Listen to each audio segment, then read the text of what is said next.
I went to Manchester and I met Steve Coogan. He was only 19 when I met him. Wow. And I was 29, so I was 10 years older than him. Caroline Hearn, but lots of people like Linda Smith coming over from Sheffield, and Frank Skinner coming up from Birmingham.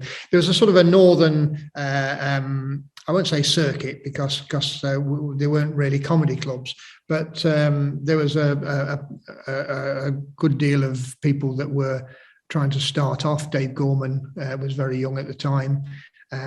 John Thompson, all trying to start off, and because we all knew each other and because we all was on at the gigs, then you'd often, drive in a car together to a gig. Yeah. And if you had a bit of a project, like if I had a radio show or something, I'd get them on my radio show. So they're just repeating a show I did called 28 years ago, called Encyclopedia Poetica. And if you look at the guests on it, you've got Lem Sissay, who's now a big poet, international poet, who was about 19 at the time, and Attila the Stockbroker, who I think has always been about 300 years old. So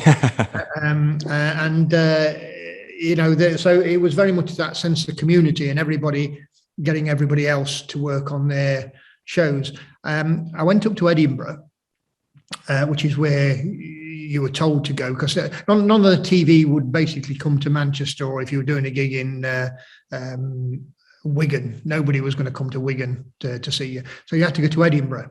So I did a show with Atty Aridge, who was a good friend of mine, who's you probably know from Red Dwarf. And it was the same year Steve went up, and Frank and lots of other people went up for the first year. And I was offered a television show. So strangely enough, I was offered a television show before the rest of them in our little community. And so I got everybody on my show. So I asked for Frank to be on the show. It's called Packet of Three. And I got Steve on as doing his first national character comedy. Okay. And I got everybody, Dave Gorman was on there doing some poetry, strangely enough.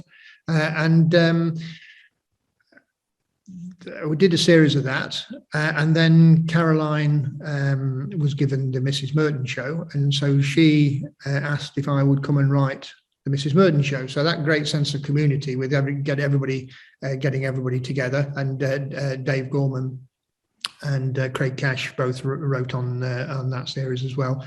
And when Steve got given a show, he asked me to write on that. So I was writing both for Caroline and for Steve at the same time. So I'd work weekends and night, dinner times, first thing in the morning. I was the only one with a computer. Okay. Which was an old Amstrad at the time, which when it printed out made it was like being in World War II. So I was a little bit older than everybody else, so I was sort of the grown up, and I did all the script editing and tidying up and presenting. But certainly Caroline and Craig themselves were the drivers of a lot of the creativity, because they'd got to a certain level, and they're both brilliant comics.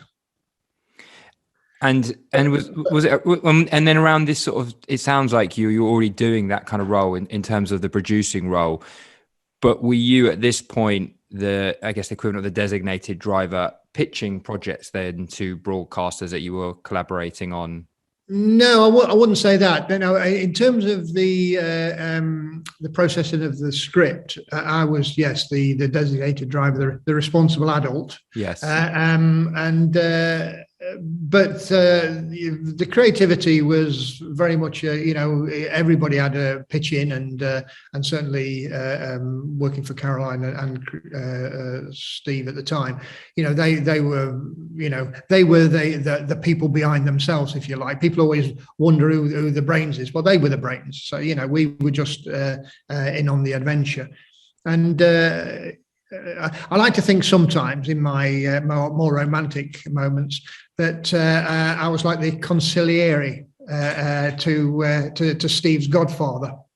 Okay. So there's a lovely atmosphere at the time. But I'd say working for both of them, I was a little bit stretched.